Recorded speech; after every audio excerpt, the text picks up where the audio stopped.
So welcome to my YouTube channel. That's what we call The Good Life. Today I'm going to be showing you some of the things you can be planting and sowing in the month of June. It's an incredibly exciting time and I love it this time of year because life gets so much easier and there's so much more you can plant and sow.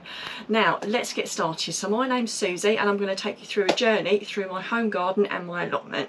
Now I'm here in my greenhouse first of all, and I've got my early peas. In fact they're Mange and they're growing absolutely fantastically. And now peas and Mange are something you can start off this month. It's a really easy thing to start. Whenever I start off peas or beans, I always soak them overnight in some water. I put them between some damp tissue. I then either pop them in module trays to get them started, or I direct sow them in the ground. And in June, honestly, once they've sprouted, I would personally just pop them straight into the ground.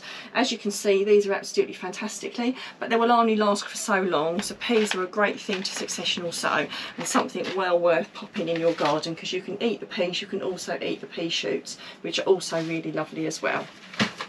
Now tomatoes, it's too late to start them off from seed really, in my opinion. So personally I would look out for some plants. Now there's no shame in buying plants already started off. In fact, this time of year is a really good time to get some really good bargains out there. There's boot fairs, there's garden centres, there's even a lot of swap and share sites on Facebook, which we have a couple in our local community where we can swap and share plants that we have, and even our allotment table up at the allotment. If we have any spares, we pop them out and we just share everything we've got. So what else have we got in here? Oh, I've got kale over here. So kale is another fantastic crop. I've already started some off, which isn't out in my allotment yet because it's not quite big enough, but it's not too late to start some kale off. You've got the curly varieties, you've got the more flat leaf varieties, and this is like a purple variety when it gets a little bit bigger. An incredibly versatile thing to grow. You can do it in all sorts of things. You've got crispy kale, stir fries, you can eat it raw in salads. I did a fantastic salad last year, and obviously you can have it with your Sunday roast. So kale is an amazing thing to start off this month if you haven't already done so, and it's something you can often pick up in a garden centre. So another good one to pick up already started if you don't fancy starting it off from seed. Now these are some sunflowers which I grow for the beneficial insects. They will be going out very soon on my allotment. In fact, I might even put them out this week. And I've also got some cake gooseberries here as well. Again, it's too late to start these off from seed, but if you can pick a plant up or two, a really great thing that you could be planting at this time of the year as well. So let's move outside and see what else I've got going on. So I've got some leeks here. Now leeks are too late to start off from seed. Personally, I would buy plants if you haven't already got them. I started these off in February and these are well and truly ready to plant out. When you plant these into the ground, I use a dibber, so I sink them down quite deep into the ground so you get that lovely white leek. Otherwise, if you plant them too shallow, you won't get such a long white leek. So these can go out very soon, and a really good, easy thing you can probably pick up from a garden centre. Something else are spring onions.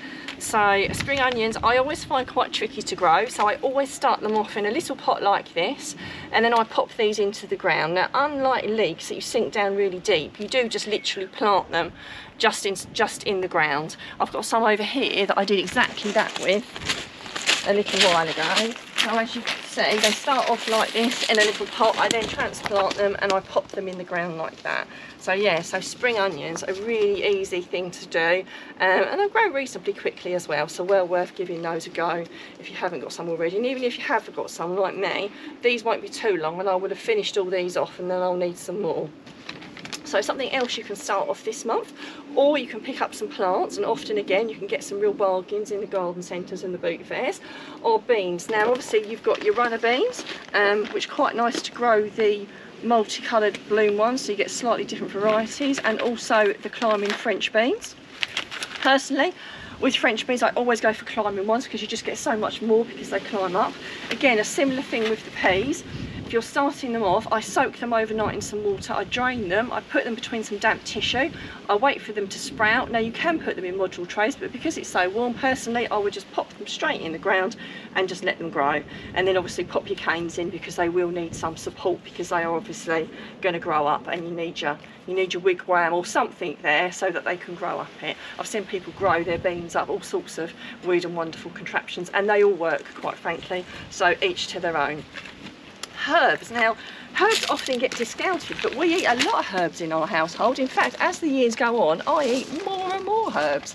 So I've got some brilliant herbs in here. I've got this lovely dill, which is something I've started to eat a lot more of, and I just self-sowed some into little pots, and then I've just popped them straight into here. I've also got some chives over there, so all these things like dill, chives, thyme, coriander, parsley, you can start them off in little pots, or you can direct sow them into the ground, or get some pots. I'll tell you a top tip that I've done in the past when I've not started them off soon enough. You know, like the little pots you get in the supermarkets, you can just plant those in, and I've done that before as well, and it's often a lot cheaper than buying a pot from a garden centre sometimes. I have got some parsley seed that I've popped in there, but it hasn't germinated yet. Hopefully it won't be too long. The parsley seed I germinated a little while ago over the allotment. I found that it took a lot longer than I thought it would, but well worth it, because you can put your herbs in so many things. I put them in salads, rice dishes, if you've got mint, you can make mint tea, sage, I do sage and honey tea. So again, herbs are incredibly versatile, and one of those things, when you do a recipe and you buy some herbs, it really adds up and it costs a lot more money. So if you've started these things off yourself, they save you an awful lot of money. I mean, some people say mint's invasive. I think it's only invasive if you don't eat enough of it. Now, I do like a bit of mint tea, and we put a lot of mint in some of our cooking dishes as well. So personally, I can never grow enough, and I'm always sad when the frost comes and I haven't got any anymore. So some other seeds you could be sowing in the month of June are rainbow chard, beetroot, and bolt hardy's a lovely variety, but there are some other fantastic varieties out there as well. And also some carrots. So these are a really good thing, especially your beetroots and your carrots, to successional sow. I've already started some chard off and some beetroot, and also some carrot. I wouldn't buy plants with those. I mean, you could, but they are really easy to grow, and plants can be a little bit expensive for what you get. What I would say is, when you sow them direct into the ground, I always cover them with a little bit of netting. So my beetroot and my chard are covered with this scaffolding netting, which I use for an awful lot of my things, which you'll see a lot on my allotment. If you need to get any of that to cover any of your plants, there'll be a link up on the screen and also one in the description. But for the carrots, I use something called EnviroMesh. I either buy a sheet of EnviroMesh, or I've got this little tunnel here, and that's the best thing I've found for stopping a carrot fly. Ever since I've used a bit of EnviroMesh, I've had much better carrots, not just protected from the carrot fly, but they generally just seem to protect them generally, and they do an awful lot better. Something else you can be growing this time of year. Now, it's a little bit late to start it off from seed, but if you want to plant some Calabrese broccoli, or some purple sprouting broccoli, or a lot of brassicas for that matter, you could be getting some little plants from a garden centre, or from a share arrangement or something. I've got mine in here. Again, I cover these with EnviroMesh. You could do EnviroMesh, or you could do scaffolding net. The reason I do the EnviroMesh is it stops the white cabbage butterfly and the white fly as well. Not 100%, but a lot better than anything else does. So either the EnviroMesh, or double cover with the green scaffolding net if you're going to use that as well, so that nothing gets through. But it's definitely worth covering it, because apart from anything else, we talk about the other things, but birds will take things like that quicker than you can blink, and you'll have nothing left. So something else you can be planting this time of year, and again, it is a little bit too late to be starting it off from seed, but you could source yourself some plants. So that's your squashes, your pumpkins, and your courgettes. You can start, it's a little bit too late to start off from seed, but you can be sourcing yourself some plants. And what I will say, I've seen a lot of stuff on Facebook groups and other groups, so they're concerned about what their plants look like when you plant them out. Now, quite often, a lot of plants get a little bit distressed when you put them out. You can see some of mine look a little bit yellowy, and it is a little bit worrying when that happens. But honestly, normally, unless they're really bad and they've shriveled up because they've got frost damage, they will recover. So you just need to keep looking after them and they will come good, I promise. Some of my plants last year were horrific and pretty much they all came good. My best recommendation is have spares just in case some don't. So put too many in like I've done, and then I'll have more than enough, and then they'll definitely be fine. Now, last but not least, we've got a few other things you can be successional sowing as well. So I've already started off some radishes here, which are doing really well. I've been picking these regularly.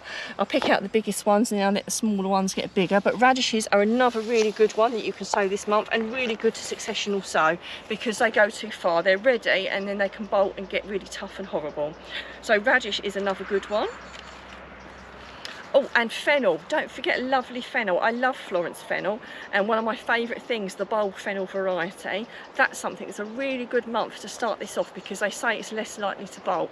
And one of my top tips with fennel when you grow it, don't take out the whole root, just twist it off or cut it off, because as you can see over here, this is last year's fennel, and I've already had about 3 or 4 big bulbs off of it because there's several plants in there and there's more sprouting there, so I'll probably get some more bulbs out of that, and that's from last year. So people think that, you know, just pull it all out, but actually if you cut it off, things like that will produce again and you'll get just as bigger bulbs. In fact, I think the bulbs that I recently picked were bigger than the ones that I got last year.